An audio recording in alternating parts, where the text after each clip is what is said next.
Buenas, queridos alumnos de Estudios Sociales de séptimo año. Les habla su profesor Rodrigo Garita y esta es la clase número 2 del 2021. En la clase pasada estuvimos hablando iniciamos el tema de las culturas clásicas de América. Estuvimos abordando el contenido de la cultura maya o de los mayas. Sobre esto, si indicamos que se desarrollaron al sur de México, en la península de Yucatán, Guatemala, Belice, El Salvador y Honduras. Su máximo desarrollo se alcanzó entre el 600 y el 1200 después de Cristo, un momento en el que comenzaron a desaparecer de manera misteriosa. Y los científicos pues intentan dar una explicación a este fenómeno. Se organizaron políticamente en ciudades-estado, gobernados por un rey o un gobernador llamado Alac Yuni. Fueron politeístas y desarrollaron la arquitectura expresada en pirámides, templos, observatorios, espacios para el juego de pelota. Se destacaron por su escritura y los códices, muchos de los cuales fueron destruidos, pero muy pocos fueron rescatados. Fueron astrónomos y matemáticos, usaron el concepto de cero, como lo analizamos. Los mayas también usaron un sistema de numeración vigesimal y al que añadieron, como dijimos, ese concepto. Se conocen de ellos dos textos, básicamente uno conocido como el Chalán Balán, que narra el perenigraje del mundo maya, y el Popol Vuh, que tiene ideas sobre el origen del mundo. Eso fue lo que más o menos en términos generales estuvimos tratando sobre los mayas. Otra cultura que se desarrolla en Mesoamérica es la cultura azteca. En el siglo XIII, los mexicas llegan al Valle del México, se dice, algunas teorías, que desde el norte, como una tribu guerrera que habla el náhuatl y que llega a controlar las demás tribus.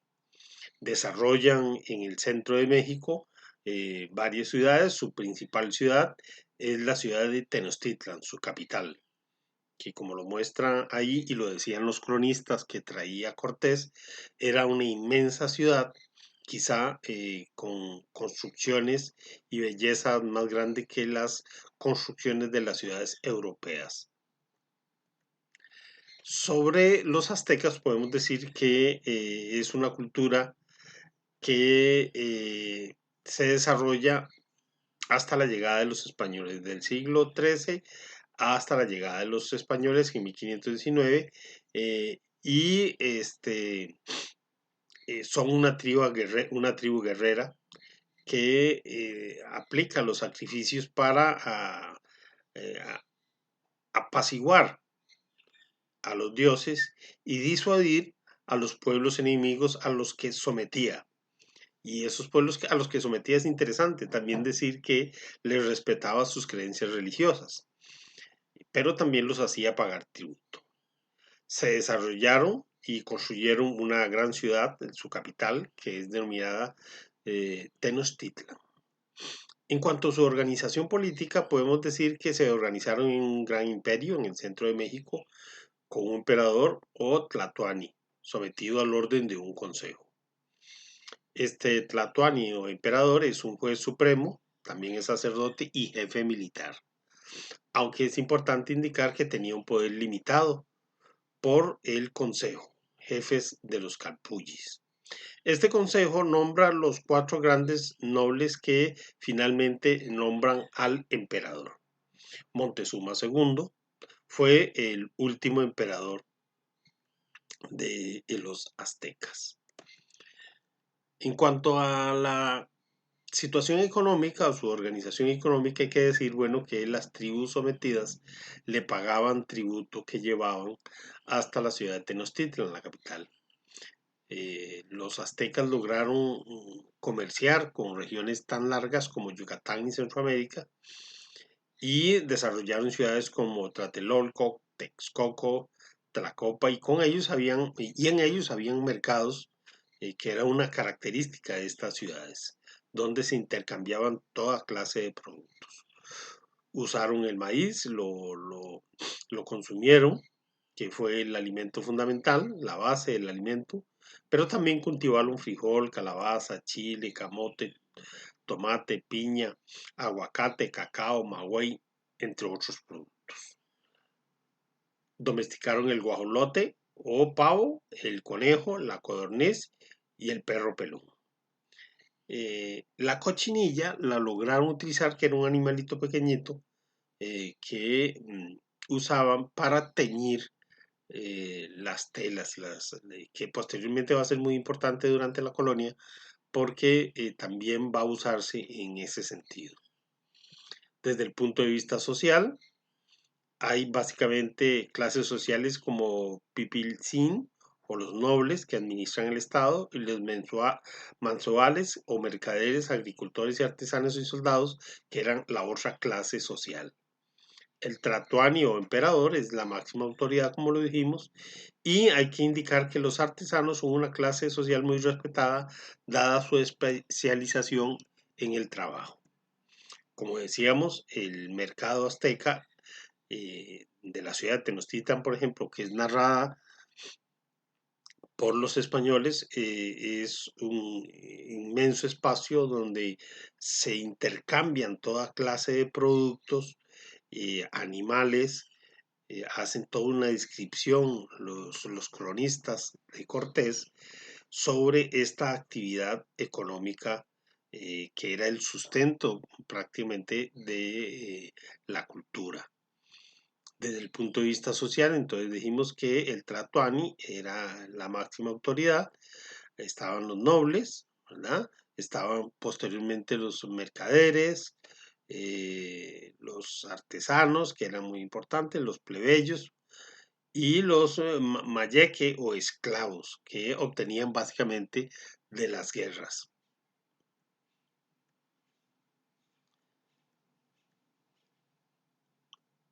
El calpulli. El calpulli es la unidad básica de producción económica. Consistía en un conjunto homogéneo de familias que trabajaban la tierra en un determinado territorio.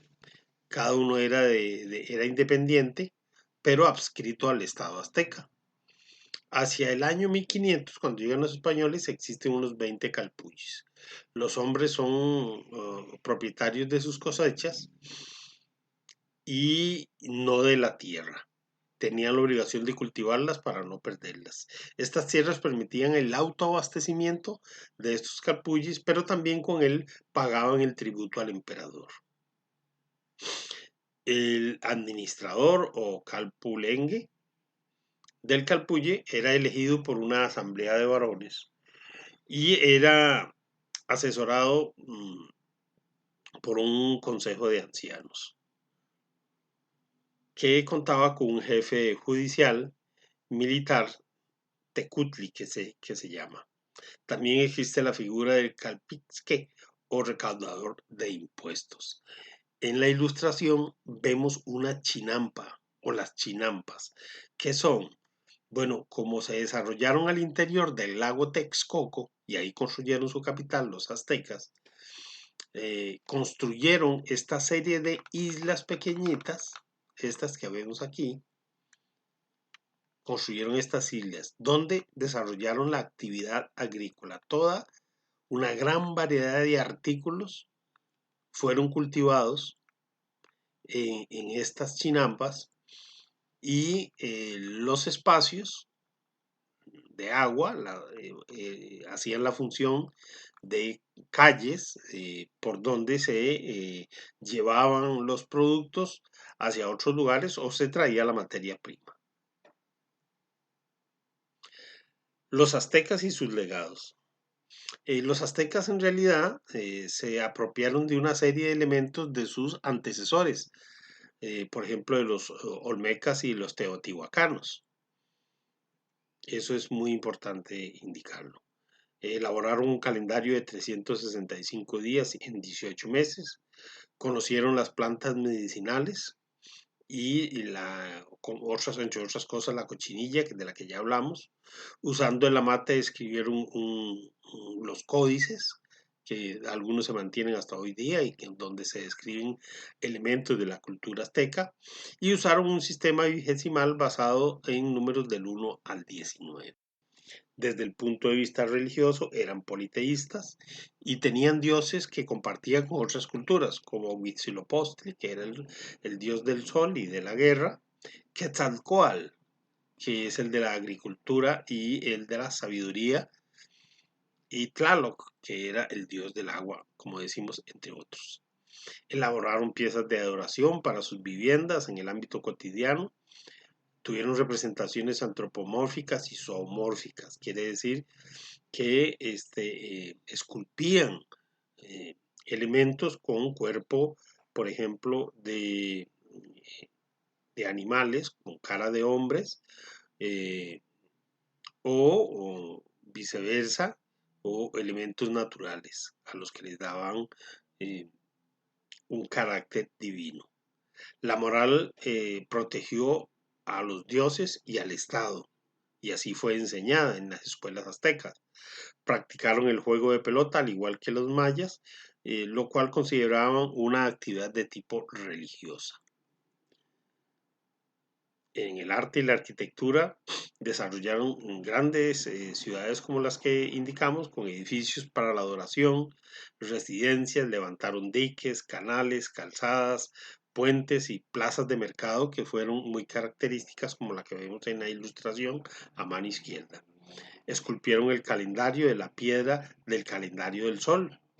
En las pirámides servían para adorar también y elaboraron múltiples objetos para el uso cotidiano, como se observa en las ilustraciones de las plazas de mercado. Los aztecas crean un mundo dinámico con etapas. Cada una de esas etapas había terminado con un cataclismo. Consideraban que la última etapa, la del sol en movimiento, obligaba al hombre a ofrecer al sol y a la luna su propia sangre y cuerpo para saciar con ellos su hambre de sed y permitirles seguir la marcha. Entre otras de sus creencias figuraba la existencia de diferentes cielos e infiernos, donde iban los fallecidos, según su categoría social y la vida que habían llevado. Aquí vemos una ilustración donde se observa al emperador Tlatoani o jefe máximo, y como habíamos indicado, Montezuma fue su último emperador. En resumen, podemos decir que los aztecas se instalaron en el Valle de México en el siglo XIV, hay que corregir ahí, donde desarrollaron un imperio sometido a las culturas, donde sometieron a las culturas vecinas a las que obligaron a pagar tributo y les permitieron mantener sus dioses. Fueron gobernados por un emperador, Tlatoani, que era nombrado por un consejo, el cual era un sacerdote principal, jefe militar, y un guerrero. Eran politeístas y practicaban sacrificios humanos, adoraban dioses como Huitzilopochtli, sol del sol y la guerra, Quetzalcóatl de la agricultura y la sabiduría, y Tlaloc del agua, entre otros. Era una sociedad estratificada. Después del emperador estaban los nobles o teculti o pilli, los mercaderes o artesanos o tetecalt, los plebeyos o pueblos llamados mansuals, y los esclavos mayeque. Grandes constructores de ciudades, calzadas, puentes y canales caracteriza su arquitectura. Elaboraron un calendario de 365 días y usaron un sistema vigesimal basado del número 1 al 19, y tuvieron una escritura que aplicaron en amates para escribir sus códices. Fueron derrotados por Cortés en el año de 1521. Este es el calendario maya. Muchas gracias.